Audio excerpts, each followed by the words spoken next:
Hey, it's Vic Jagger from Magic 102.3 and 92.7. Now listen, y'all know we're at the Thurgood Marshall College Fund Gala, 31st anniversary, and I am so excited, okay?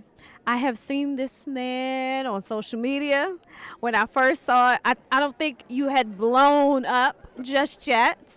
But I was like, oh my gosh, like he is connecting with just the neighborhood. Everybody loves him. And now I love him. Officer Tommy Norman, how are you? I'm good. I'm so honored to be here, first of all. The opportunity to support the Thurgood Marshall College Fund and the anniversary gala tonight. Just real excited to be here.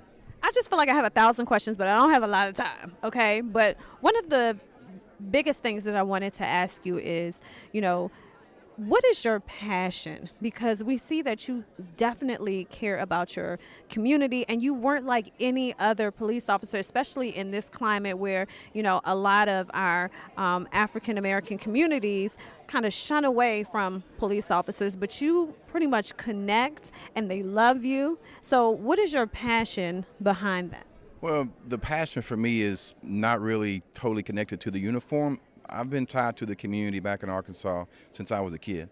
I made friends at a young age. My mom taught all of us, all 9 of us, to put others first.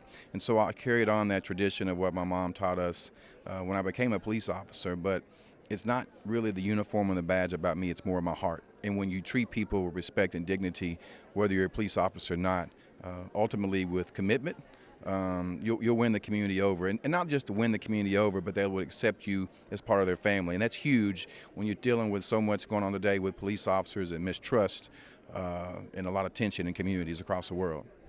And, one thing that I do want to know is how do you get your fellow officers to connect in the same way? I don't think they could do it quite like you, okay, Officer Norman, because you are one of a kind. But to really get them to see, the community for its, that they are motivators, that they can inspire children, that it's, what you do. How can you get your fellow officers to kind of follow suit with that? Well, what I try to do is have them follow my lead, so to speak. It takes a lot of effort, but it takes getting out of your police car, right? It takes going into the local Boys and Girls Club, the barbershop, the nursing home. You know everybody's name. Right, exactly, and and that's what it takes. You want to knock on people's doors, not to look to take someone to jail. You want to knock on someone's door to ask them, how is your day? How is work? How is school? How is life?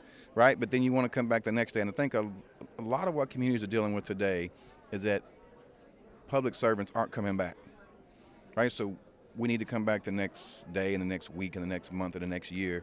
And so it goes back to what I mentioned earlier was commitment, right? So it stay committed with your heart, stay committed with the promise that you kept, and don't break promises to communities, and just really love on people. I initially thought being a police officer back in 1998 as a rookie officer that I couldn't really love people and go into communities with my arms open, but I was wrong. I was a little reluctant at first because I always thought that police officers just took people to jail and, write people tickets, but it's way more than that. It's way more than a badge, it's way more than a symbol. And a lot of times in these, underserved communities, we see our youth who are skeptical about going to college, who basically don't see a way out.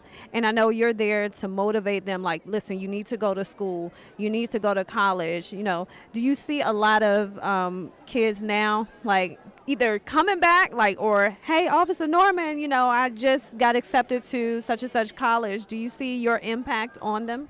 A lot of times I see success stories now where they're seniors in high school or maybe they're freshmen in college, but all of that is a result of my commitment and my friendship with young men and women back home, and not just really back home, but all across the world when they see someone that's a giver and someone that cares.